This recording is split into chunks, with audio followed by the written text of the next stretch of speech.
specifically around the language that they're using. And this way I can make changes to what they need to learn, what they're, and can see if they're doing this across the board with other adults. For competency 7, document and report the progress of students in achieving content goals and district standards. I've included the first artifact, which is also from summer school. Very hard to see here, but this is based on the math intervention I had just spoke about briefly, and from a Google Doc, we broke down each test that the students were given. Add and subtract 0, add and subtract 1, 0 and 1s mixed together, doubles, subtract doubles, add 10, subtract 10, add 9, subtract 9. That's the scope we reached during summer school. In a first grade classroom, we would continue on. The data sheet, we marked if they had completed it. It wasn't, they moved on, and if by the summer school they hadn't mastered that skill, we put their final score out of 30.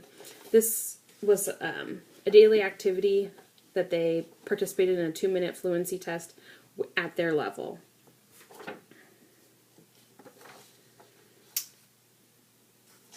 The second artifact I've included is a first grade scoring guide for writing. This was used at the beginning of summer school. We gave them a generic writing prompt and reviewed their writing, and then had some preliminary writing groups from there. Once they began their writing process, the groups were based where they were in the process, and we had enough adults to monitor their progress, assist them, and keep students going successfully.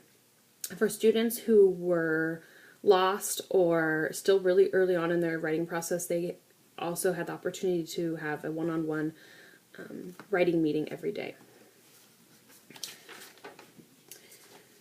For the first part of Competency 8, 8A, use emerging research on teaching, learning, and school improvement to enhance practices. I have included my Imagine Learning training guides, the original and Espanol version. This was a resource that all teachers who participate in summer school were trained on, and then we all used in our classrooms. The Imagine Learning technology is directly helping students for their reading, instruction, literacy, and has primary language support for second language learners. This was an amazing tool that we were able to use, and it had we could go online and keep reports and see where the students were, then using that to intervene or teach over misconceptions, watch for student progress. It was phenomenal because it provides individualized instruction right at their level, and it has the language support, which I have limited ability. I can use as much Spanish as I know, but this helps the students in a way that not all the teachers have the background knowledge for. And then I may have Spanish, but I don't necessarily have other language backgrounds, and so if any of my students had a different language than that, then this tool would be even better.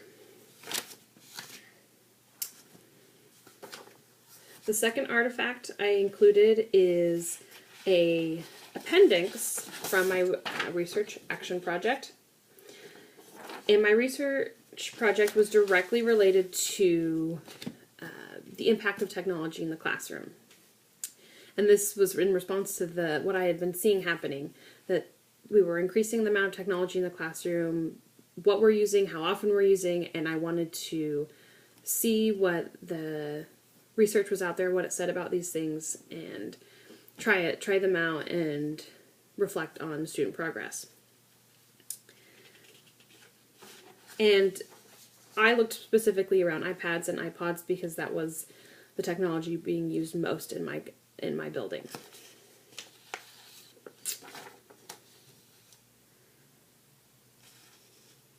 For 8B, participate in designing, evaluating, and improving opportunities for teaching, learning in an educational institution. I've included the data from the Jumpstart Camp, the students' pre and post data on their behaviors. Since this program, it was very important for us to keep this data to look for if this opportunity is meaningful and if it's meeting the needs of all these students. The second artifact I included is a review on the STAR training that we use in the self-contained program I work in. STAR is a way to teach the students with autism. So a big part of this is errorless learning, and that the students have the best means for success if they're learning the right way the first time and not having to undo incorrect learning. So this is part of the continued training and evaluating how we're using this in the classroom. For 8C, collaborate with one's colleagues to enhance job performance and advance teaching as a profession. I have included some notes from a debriefing meeting.